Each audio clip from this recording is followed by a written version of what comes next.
Les vraies voix Sud Radio, 17h-20h, Philippe David. Et 7 dernières secondes pour le Grand Chelem 2022. Le 10e de l'histoire, celui que tout le rugby français attend. Et le voilà, c'est la fin du match. La victoire des Français 25-13, c'est le 10e Grand Chelem. On a attendu 10 ans.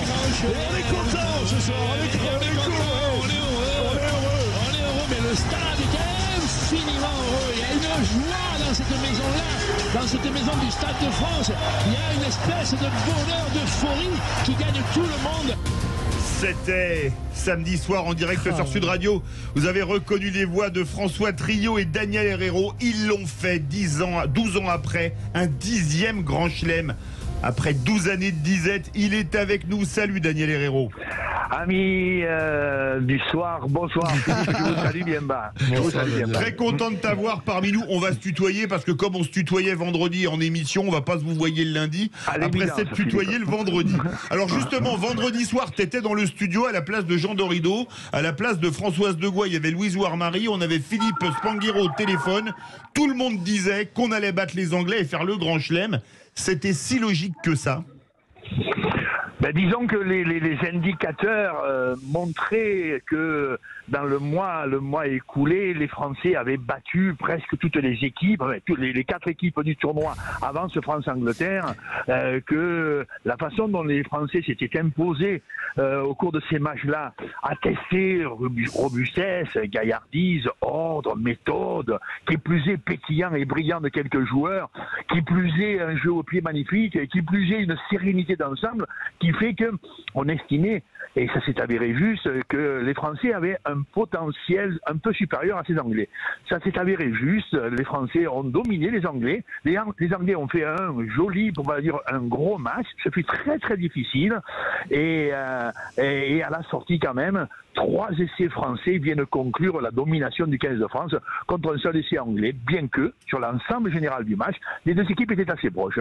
Françoise Degois veut réagir. D'abord, Daniel Herrero, un club qui vous est cher à vous et moi, parce que moi j'ai habité à côté de Mayol pendant des années. Saluons le RCT qui a écrasé La Rochelle. Il a été champion de France comme entraîneur avec le RCT en 87, mais je sais très bien, c'est pour ça qu'il est magnifique, ce Daniel Herrero, il est superbe. Je pose juste une question, est-ce que, moi j'adore le rugby, mais je ne le connais pas à votre... J'ai l'impression que ces joueurs-là, en fait, se transmettent les ballons quasiment les yeux fermés. J'ai le sentiment qu'il y a une cohésion, une technicité, une fluidité entre eux. Et en fait, vous allez peut-être rire, mais ils me font vraiment penser à l'équipe de France de football de 1998. Est-ce que je me trompe? Daniel Herrero. Oui, alors, Françoise, je pense que l'angle de lecture, c'est le bon, ton angle de lecture. À savoir que c'est sur les valeurs, j'allais dire affectives, relationnelles. À la Mémé Jacquet. Oui, alors un peu à la Mémé Jacquet. Dans l'équipe de Mémé Jacquet de 98, dans nos amis footballeurs, il y avait une incroyable solidarité et en même temps, évidemment, un assez haut niveau de talent. Et dans cette équipe de France de rugby, que nous avons sous les yeux là dans ces temps, il y a la valeur équipe menée très très haut. Valeur équipe, ça veut dire solidarité, puissance collective, capacité d'adaptation à quelconque situation qui arrive en face. Tu vois, ça veut dire capacité au don des uns et des autres. Ça veut dire qu'il n'en manque jamais un seul à la tête dans l'organisation collective ou la réorganisation. Ça veut dire que quand il y en a un qui semble avoir quelques difficultés, tu as la sensation qu'il n'est jamais tout seul et que les 14 autres sont présents. Tu vois toute cette dynamique-là, l'équipe de France est haute dans les liens qui unissent les hommes. Voilà. Mais vraiment très haute, très haute. Et je pense même mieux, Philippe, excuse-moi, mais je pense même mieux, je pense que c'est le talent rare de cette équipe nationale de rugby français à l'heure actuelle. Sur le jeu, on peut revenir. Tu vois, sur le jeu, on peut voir. Justement, Philippe Bilger veut t'interpeller, mon cher Daniel. Voilà. Mon cher Daniel, j'ai un grand titre à intervenir dans la mesure où je suis un sportif ensemble le plus remarquable de France. mais sérieux, Daniel, sérieusement, est-ce que je retiens à côté de beaucoup d'autres 3 éléments qui me semblent fondamentaux et j'aimerais avoir votre avis là-dessus.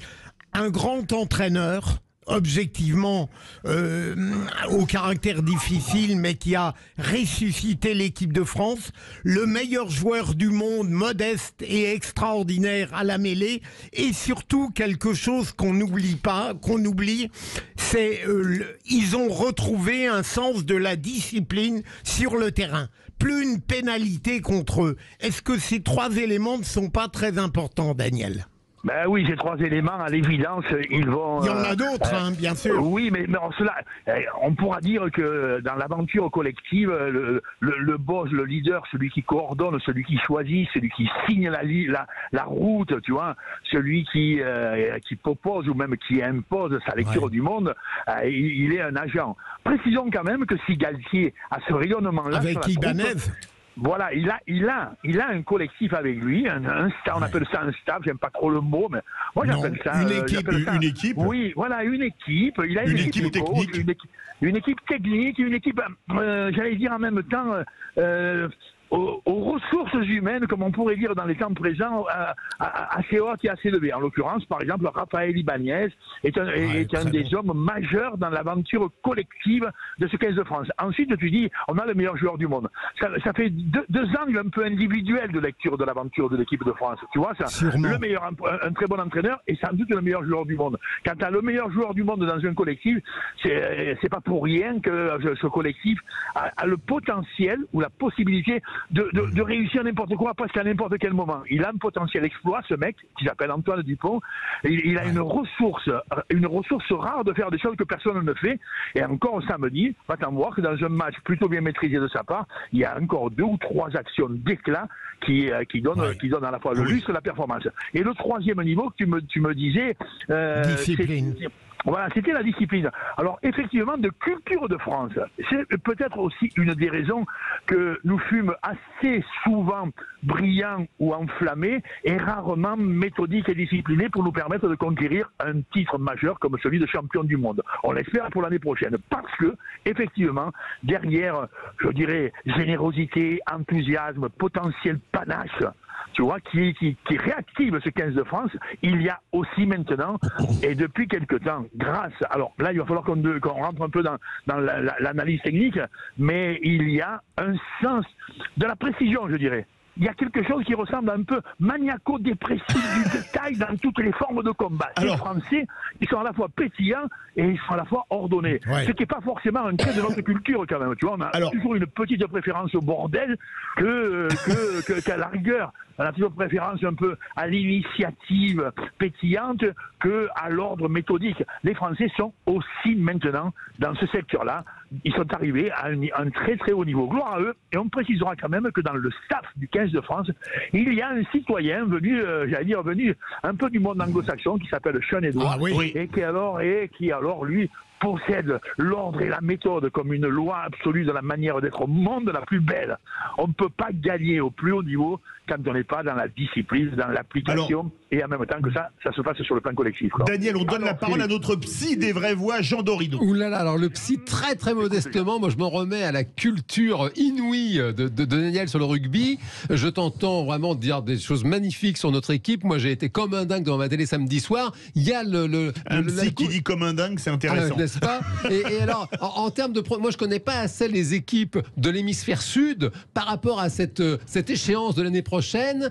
Quelles sont les grosses équipes que tu vois, toi, Daniel, vraiment les grosses choses trappes que l'équipe de France devra éviter? Justement, Daniel, je remets une petite louche sur ce qu'a dit Jean.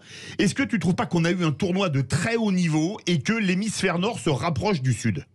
Alors voilà, bon, là ça fait 2 ou 3 points d'analyse. Nous avons, dans ce tournoi des 6 nations de 2022, tordu tout le monde. Les Français ont dominé, ont vaincu tout adversaire à la loyale, à la logique, à la fois en puissance et en technique, je dirais presque je disais tout à l'heure, le grand sens collectif, en discipline et en méthode. Enfin bon, les Français, on a tordu tout le monde. Rappelons aussi quand même que le rugby du monde est divisé en 2 grands hémisphères, et ceux du Sud, en l'occurrence les All Blacks, l'Australie et l'Afrique du Sud prioritairement, sont quand même des seigneurs du lot qui, eux, ont tous, à des degrés divers, ou qui, elles, ces équipes-là, ont toutes gagné au moins une fois la Coupe du Monde. Donc, en conséquence, on vient de voir que les Français, on a tordu tout le monde. Nous sommes à 18 mois, tout le monde en Europe, quoi.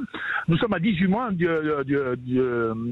l'échéance de la Coupe du Monde et on a vaincu le Nord avec, encore une fois, ces deux qualités majeures qui sont une extrême solidarité en rigueur et en discipline et un potentiel quand même de construction du jeu, pour ne pas dire de créativité, assez haut autour de quelques joueurs capables de faire des exploits. Bon, voilà. Maintenant, nous arrivons, et alors au Sud. Au Sud, on a tordu les All Blacks.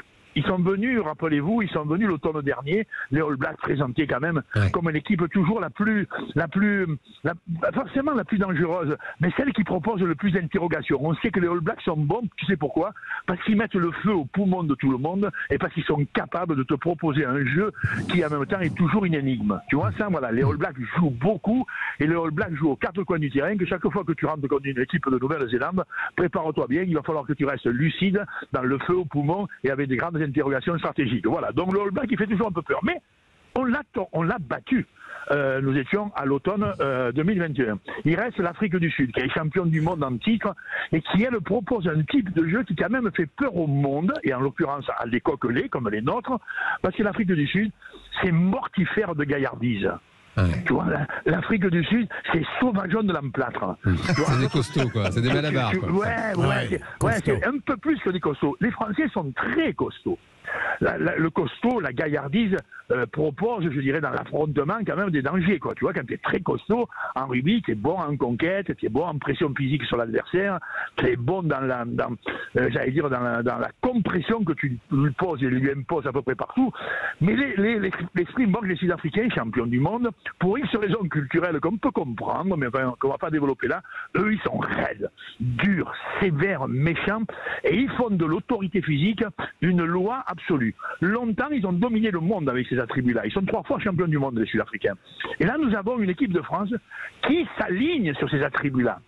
L'équipe de France, tu vois, telle qu'on la voit aujourd'hui, dont on peut affirmer qu'elle n'est plus radicalement en construction, mais qu'elle arrive quand même maintenant avec un bâti culturel, quoi. Ces Français, ils ont 2 ans d'expérience dans la route.